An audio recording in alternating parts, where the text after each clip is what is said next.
I'd like to start off by thanking the organizers for having me here.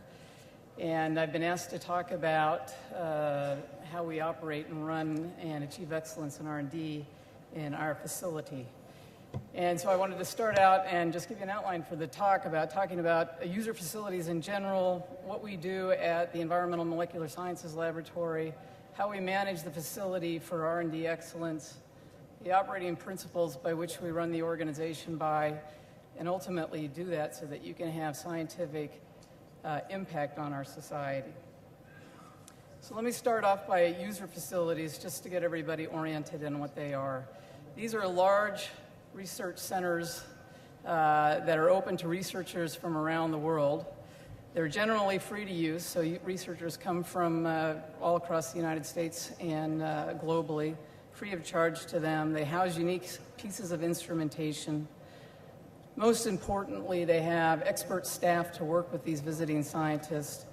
And in our case in the United States, they're oftentimes stewarded by the Office of Science, which is the main principal funder of R&D of the physical sciences by the Department of Energy in the United States. They tend to be located in the United States at national laboratories. We heard earlier today about Battelle that operates many of these institutions. Our laboratory is located in the state of Washington at Pacific Northwest National Laboratory, and as I said, it's called the Environmental Molecular Sciences Laboratory. So you can see where they are across the United States. And they range in a variety of types of things. The traditional ones happen to be light sources, neutron sources, high-end computing facilities, genomic facilities, nanocenters, and ours, which is focused on molecular sciences. This is a picture of the facility and our founder, who's Dr. Bill Wiley. And the facility's now been in operation 15 years. And at the time when it was conceived by Dr. Wiley, in my opinion, it was a very forefront thought. This was a facility that was meant to bring together and marry the biological, the physical, and the mathematical sciences. So really bring together the talents of multidisciplinary research, coupled with the visiting scientists that we have from across the United States and across the world to create a truly collaborative center that's meant to drive innovation, speed scientific discovery, and take team-based approaches to the next level.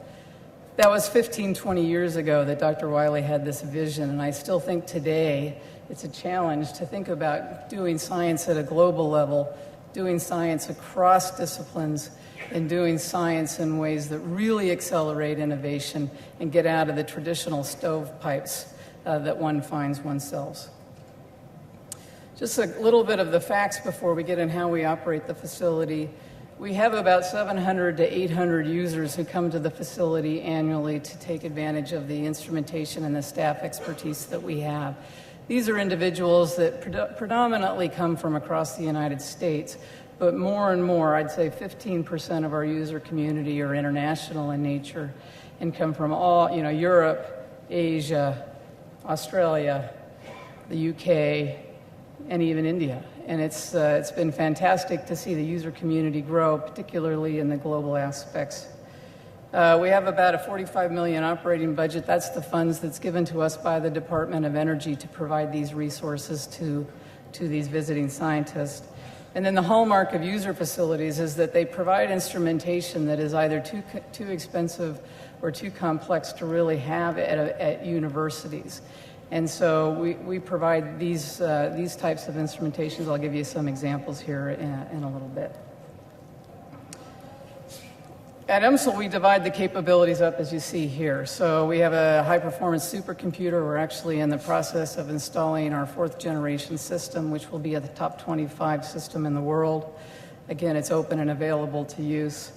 A lot of surface analytical capabilities. We're known for our mass spec-based proteomics, so the study of proteomes in biological systems.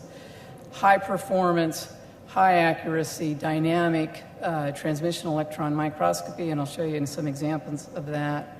Ultra-fast laser spectroscopy techniques, a large collection of magnetic resonance spectrometers. We focus mostly in solids magnetic resonance. We build a lot of specialized probes that enable our scientists to do research that they can't do elsewhere. For example, we've built some probes for some users out of the UK who are interested in looking at some radioactive materials. And so we can handle very specialized environments that you may not be able to handle in a standard laboratory setting. And we can build specialized instrumentation to probe the things that our users want to do.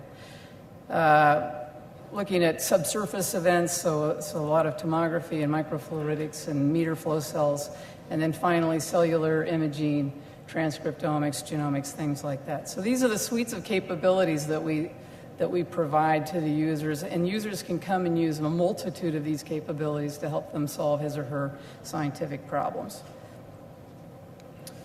So as you can imagine, managing a facility that has a staff of about 130 to 140 people and 700 visitors that come throughout the year can be a fairly daunting task because it's a very dynamic environment in which we operate. And so it's really important, and the principles by which we manage by is to have and execute a strategy.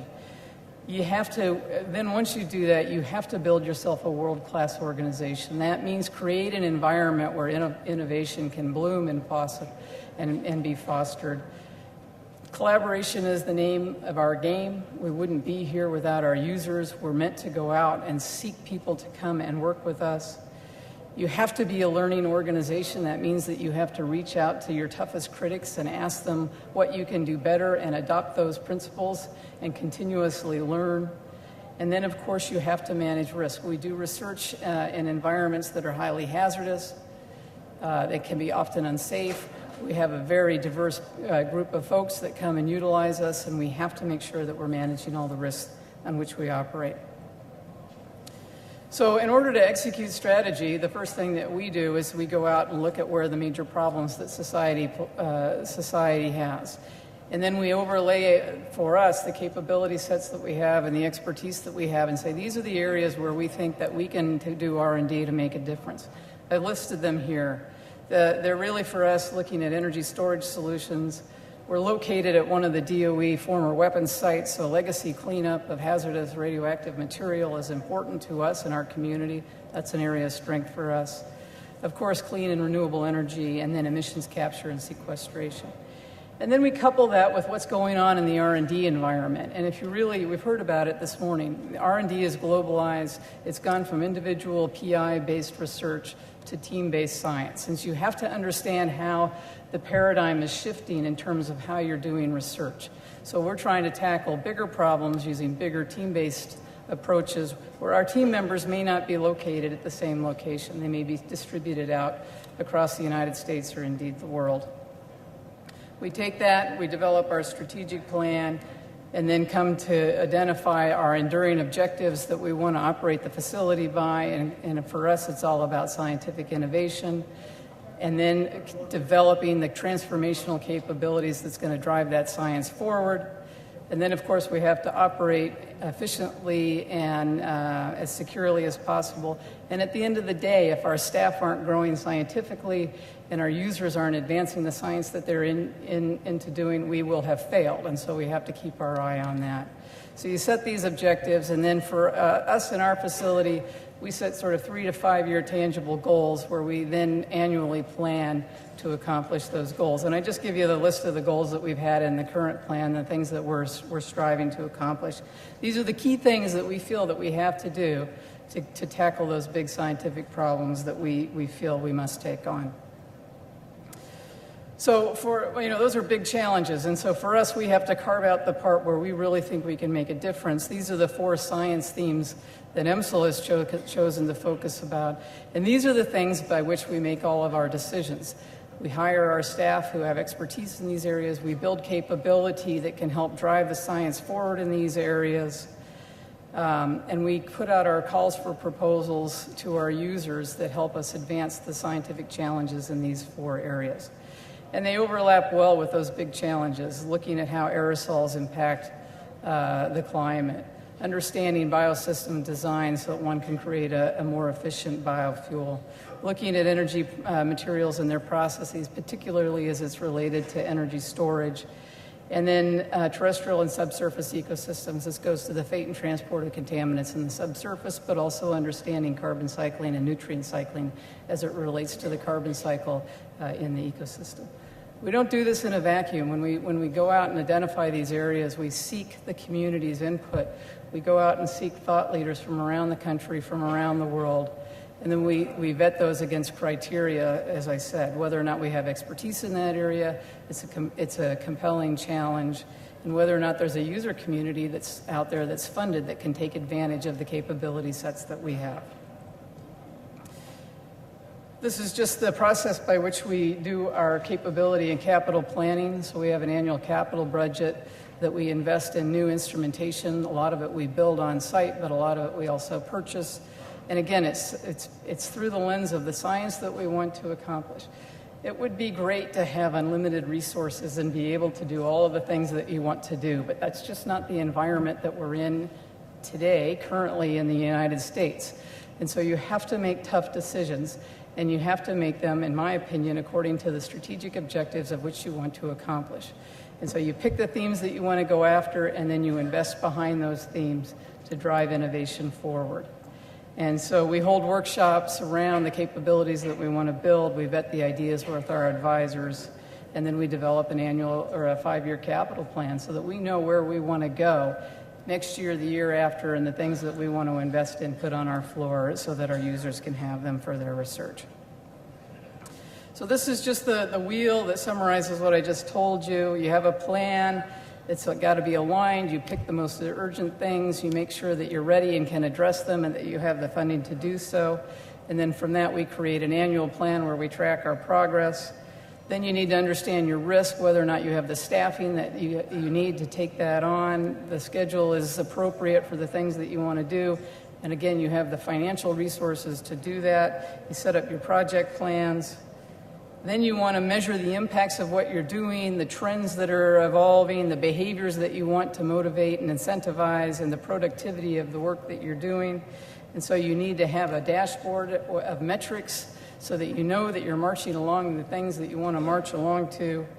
And then you need to assess the quality of what you're doing, make sure that you're as efficient as you can, that you're compliant with all of the regulations that you need to be compliant with, and that you're always seeking out best practices so that you know, you know that others are doing things. You adopt the best practices and continue to learn.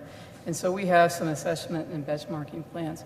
And this may seem like a lot of process to run an organization, but it really, when you adopt this type of approach, it becomes part of who you are and something that you do very, very seamlessly, but it ensures that you're staying on track and that you're not wandering into space that is going to be unproductive or counterproductive to the objectives that you want to do. Let's talk a little bit about the operating principles. So that's how we manage the facility, setting our priorities, managing the risk, allocating resources. How do we operate that? Well, for us as a research R&D, safety has to come before everything else that we do. We have, as I said, a very diverse culture of people that come in and utilize the facility. And so we have to make sure that we focus on them, that they're safe, that we're transparent in how we make decisions, they understand the processes and procedures that we want them to follow. And at the end of the day, that they come there to do science, so if they have a week with us, we want them to spend a week doing science, not a week doing training and all of the things that are just detracting them from their objectives. And so we've created management systems to help us ensure that. We have an online management system we call Integrated Operating System that describes, for instance, all the hazards in a particular laboratory. And if you're going to be working with lasers, you might take laser training, but if you're not, you don't have to take laser training. You just take the training for the hazards for which you're going to be in contact with, and it streamlines all of that training for our users. We have an operations manual that we publish and make available to our community so that they understand how decisions are made, what's expected of people, what are the guidelines by which we operate. Again, that's all about... Dr. Campbell, may I request you to conclude? I'm almost done. Yeah. Yeah, thanks. And then a portal for getting things in. And then finally, it's about our staff. They need to be, recognized in their field, collaborative in nature, and natural leaders. And what they need from me as their leader is the transparency, articulation of strategy, and the opportunity to grow their career. Here's just in closing a nice example of how when that all comes together, you have staff, unique instrumentation, and facilities, you can really do some outstanding science. And so what I show you here is a tin oxide electrode for a lithium-ion battery, and you're actually watching lithium ions diffuse through that battery. So you can start to see the dynamic processes of the things that go, bringing together your facility, staff, and equipment. Finally, in summary, if you want to do high-impact science, you have to have leadership, you have to have capabilities, and you have to have expert staff in a collaborative environment. And with that, I'll thank you very much.